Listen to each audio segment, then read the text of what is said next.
Ang bagay na hindi pa nangyayari. At saka nung nag-announce ang presidente ng Never Say Never, parang nandun din ako sa lugar na yun. Opo, nasa likod kayo. Kita-kita namin kayo.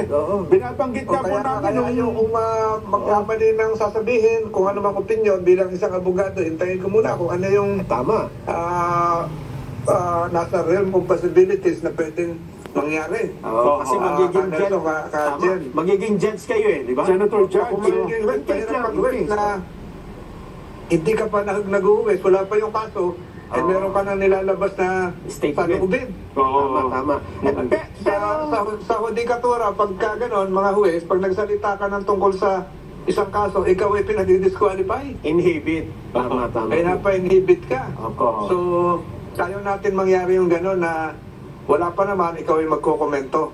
Tama kay Jan Santol. Hindi nga marapat. Kasi nga, ang Unethical na para sa isang huwes yun. Opo.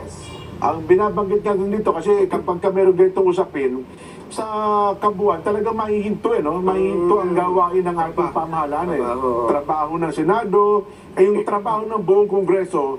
Siyempre po, Senator, diyan kayo po focus Kaya sabi ng Pangulo, baka ma-out of focus tayo, hindi naman yan ang importante sa ngayon Di ba? Di ba, Santol, Nandun na ho ako nung sinabi yun. Yun, opo. Hindi, total na, ano kay Santol, siguro mas maganda kayo ang, ano bang panahon niya, ano bang itinatanong sa Pangulo nung sabihin niya yung never say never? Katatapos lang nasa Lucena kami, katatapos lang namin mamigay ng certificate of condonation at ng titulo sa mga magsasaka. Nung palabas na, kasi ambon-ambon na, nakaharang na lahat yung mga media doon sa gitna. May nakaupo pa doon sa sahig, kaya wala na talaga, matatanong na. Yung pala naging sitwasyon doon. Kaya ambush So, yung narinig niyo sagot, yun ay yung sagot. Parang ang ambush interview. Pero ang tinatanong niya doon ay yung parang reaction niya doon sa statement ni Pipinday. Yung hindi po, yung nag-leak na isang mensahe. Yung isa pa, yung wag na ituloy yung ano. Okay. Huwag na ituloy yung impeachment. Opo. Okay.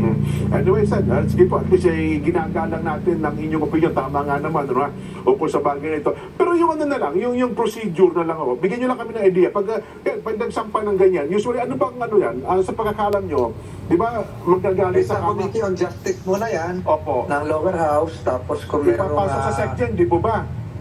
Opo, kung may dahilan, yan sa section, tapos pumunta sa Committee on Justice, kung may dahilan, ay didesisyon na ng Kamara yan, at maraming beses na nangyari sa atin, dalawa na ata.